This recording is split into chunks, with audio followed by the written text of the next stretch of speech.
नमस्कार दोस्तों।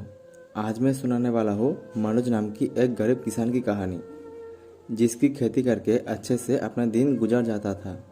लेकिन आखिर में वो सब कुछ छोड़ के क्यों मरने गया था, तो ये जानने के लिए आप लोग वीडियो की एंड तक ज़रूर बने रहिए। मैं हूँ मनोज कुमार। मैं अपने पिता की ज़मीन में खेती करके किसी तरह अपना जीवन गुजारता था। 20 साल पहले मेरी शादी हुई थी पड़ोस की गांव की एक लड़की संपा से। दोनों की पहली मुलाकात हुई थी एक मेले में। शादी की पहले पहले बहुत खुशहाल थी। पिताजी और दादाजी की खेती से जो पैसा आते थे वो इतने भी बुरे नहीं थे। लेकिन कुछ समय बाद अचानक खेती की ज़मीन को बंटवारा को लेकर भाइयों के बीच झगड़ा हो गया। पर ज़मीन का कुछ टुकड़ा मुझे मिल गया। इसमें खेती करके कैसे भी अपने दिन गुजार जाता था। और मेरे 2 लड़के भी थे। अच्छा से खाना नहीं दे पाई, बीमारी के वक्त दवाई नहीं दे पाई, जिसकी वजह से दोनों बच्चे ही मर गई। अब एक लड़की हुई है, यही 10 साल की आसपास होगी। बहुत प्यार करती है मुझको। कुछ ही महीने हुए उसको स्कूल में दिया है। पढ़ाई लिखाई में बहुत मन है उसका।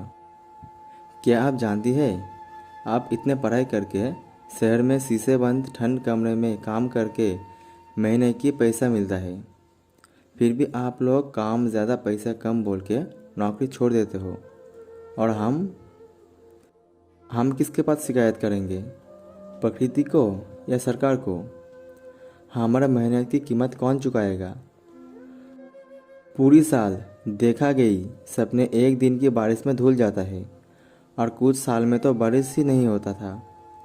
हाथ से बने फसल सबकी आंखों के सामने सूख जाती है। आंखों में नमकीन आंसू के पानी, धूप में शरीर से निकलते पानी से भी हम वो फसल को नहीं बचा सकते थे। क्या अब बच्चे खोने के दर्द समझते हैं? हम गरीब किसान हर साल वो फसल खोकर उस बच्चे को खोने का दर्द समझते हैं। उसके बाद जो भी फसल घर में आती है उसका कीमत और कितना ही होता। कुछ लोग हमारी फ़ायदा उठा के वो फसल भी बहुत कम कीमत में हड़प लेता है, और हम कुछ भी नहीं कर पाते थे क्योंकि ये हमारी मजबूरी था। पिछले साल में ज़्यादा पानी की वजह से खेत की सारी फसल खराब हो गई। तब क्या करो कुछ समझ में नहीं आ रहा था। इसलिए मैं सब कुछ छोड़ के अपने होश खोकर हाथ में एक रस्सी लेकर निकल पड़ा एक पेड़ के पास मरने के लिए। लेकिन मैं ये भी नहीं कर सका। मेरे छोटे लड़की नींद से जाग गई और अचानक धीरे करके पीछे से आई और मुझको पकड़ के इतने रोने लगी कि मैं एक पिता होने के नाते अपने बेटी से दूर नहीं भाग सका।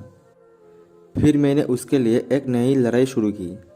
नहीं जानता कि मैं कब तक लड़ता रहूँगा, लेकिन मेरे लड़की को मैं एक अच्छा इंसान बनाऊँगा, ताकि किसी भी दिन मेरे जैसे पिता की तरह दुनिया छोड़ के भागने की सोच कभी ना आए। तो दोस्तों, ये कहानी आप लोगों को कैसी लगी ज़रूर बताना, और वीडियो को लाइक, शेयर एंड चैनल को सब्सक्राइब कर देना। धन्यवाद।